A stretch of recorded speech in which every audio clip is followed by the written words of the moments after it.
As Vice President Harris consolidates support for the Democratic nomination, she's facing the big decision of who to choose as a running mate. Fox 13 political editor Craig Patrick in now with a closer look at the most likely contenders. Craig?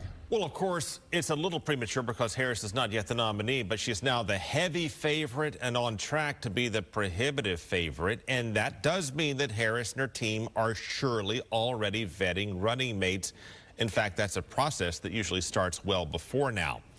Now, in choosing a running mate, campaigns usually look to balance the ticket in one way or the other, often looking for someone with an impressive or inspiring story of some kind, and also look for someone who can help them win a particular state.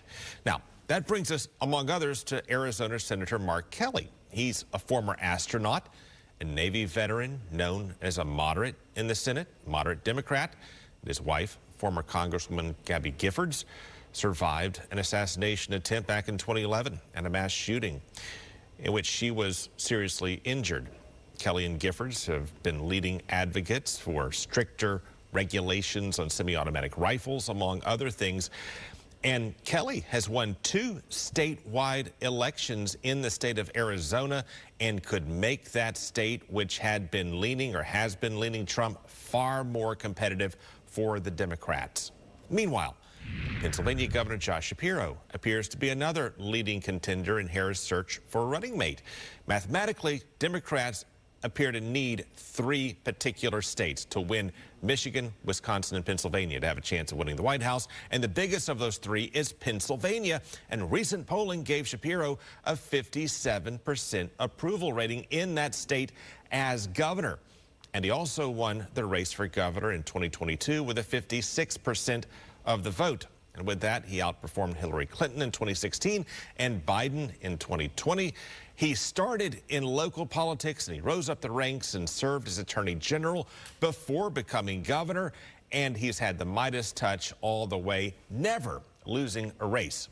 If picked, he would be the second Jewish running mate on a major party ticket, which is notable now given Israel's war against Hamas and the pro-Palestinian protests that have been playing out across the United States.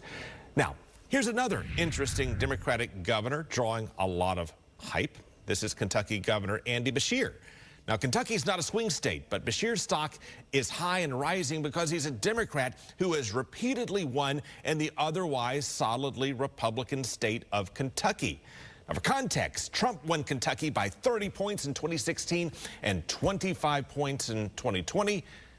Beshear won Kentucky by less than a point in 2019, but then won more comfortably by 5 points in 2022. So Beshear is seen as a rising star, sort of like Bill Clinton was when he was the governor of Arkansas, for their ability to have some crossover appeal in solidly Republican states and regions.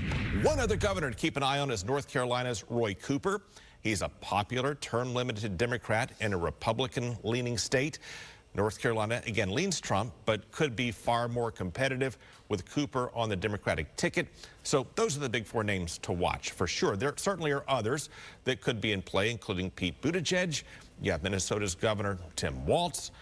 You also have Michigan Governor Gretchen Whitmer, or you did. She had drawn a lot of hype as well, but today she said she would not accept a VP nomination because she said she wants to continue her focus on her work in the state of Michigan. Chris? Well, that is quite a list there, Craig. So when do you expect a decision?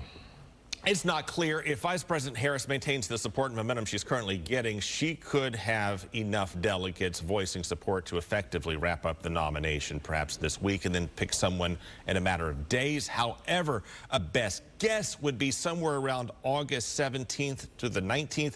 That would be the weekend before the DNC, or maybe the first full day of it, because that would give her more time to vet the finalists. Okay, Craig Patrick with the latest on the Veep stakes going on now as our current Vice President Kamala Harris considers who she might choose as a running mate. Thank you, Craig. Thank you.